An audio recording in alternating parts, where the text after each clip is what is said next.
এবার জানাবো সাম্প্রতিক নাশকতার আরও কিছু খবর।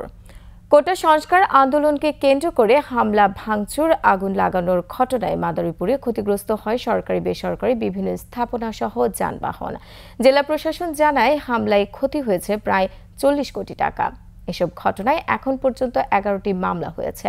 ক্ষতিগ্রস্ত স্থাপনাগুলো পরিদর্শন করেছেন মুক্তিযুদ্ধ বিষয়ক মন্ত্রী। মাদারীপুর প্রতিনিধি নজরুল ইসলাম পলাশের তথ্য ও ছবিতে ডেস্ক রিপোর্ট।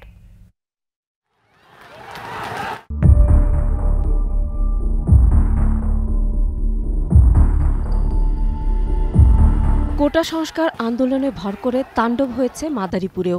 গেল 18 ও 19 জুলাই সহিংসতায় সরকারি বেসরকারি অন্তত 10 প্রতিষ্ঠানে ভাঙচুর ও আগুন লাগিয়ে দেয় দুর্বৃত্তরা। প্রাণ হারায় 3 শিক্ষার্থী, আহত হয় শতাধিক আন্দোলনকারী। দুর্বৃত্তরা হামলা করে জেলা প্রশাসকের কার্যালয়, পুলিশ সুপারের কার্যালয়, জেলা আওয়ামী লীগ অফিস, জেলা মহিলা সংস্থা, নতুন বাসস্ট্যান্ড সহ বিভিন্ন সরকারি বেসরকারি স্থাপনায়।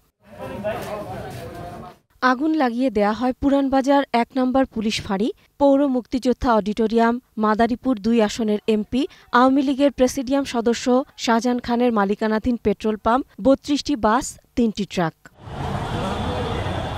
এ ঘটনায় ক্ষোভ প্রকাশ করে ঘটনার সাথে জড়িতদের শাস্তির দাবি করেছেন স্থানীয়রা। দুষ্কৃতকারী আমাদের ডিপোতে হামলা করে এবং বাস ডিপোতে হামলা করে, সার্বিক ফিলিং স্টেশনে হামলা করে। সরকার আমাদের দিকে সুদৃষ্টি দেখ, আমরা যারা কর্মরত ছিলাম কর্মহীন হয়ে পড়েছি, যাতে আমরা আবার পুনরায় কর্মে ফিরে যেতে পারি। এই ধরনের নিকার কাজ আমার মনে হয় মাদারীপুর এই 40-50 বছরের ভিতরে এইগুলো কোনোদিন ঘটে নাই। সারা বাংলাদেশে এই ধরনের তাণ্ডব চালানো হয়েছে, এটা আমাদের কারোরই কাম্য না। সুশীল সমাজ বলছেন, আন্দোলনকে পুঁজি করে পরিবেশ অশান্ত করাই ছিল দুর্বৃত্তদের উদ্দেশ্য।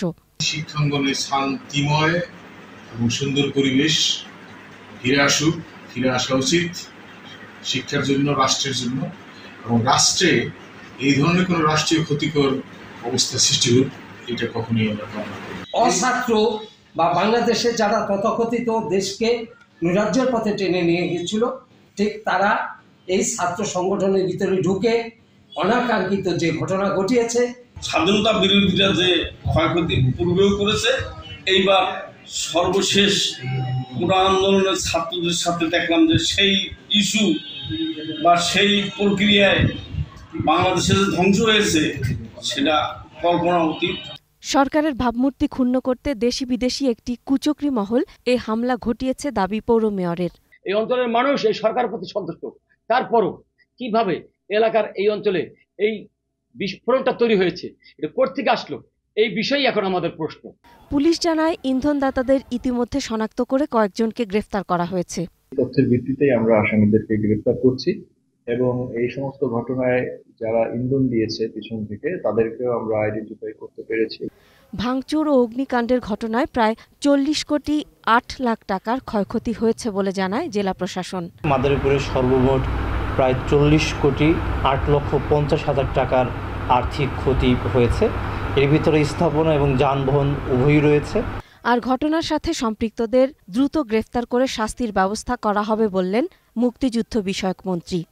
স্বাভাবিক মানুষ এইভাবে করতে পারে না, যানবাহন দিয়ে জনগণ চলাচল করতে, আজকে এটা যে একটা প্রতিহিংসার চিহ্ন, এতে কোনো সন্দেহ নেই।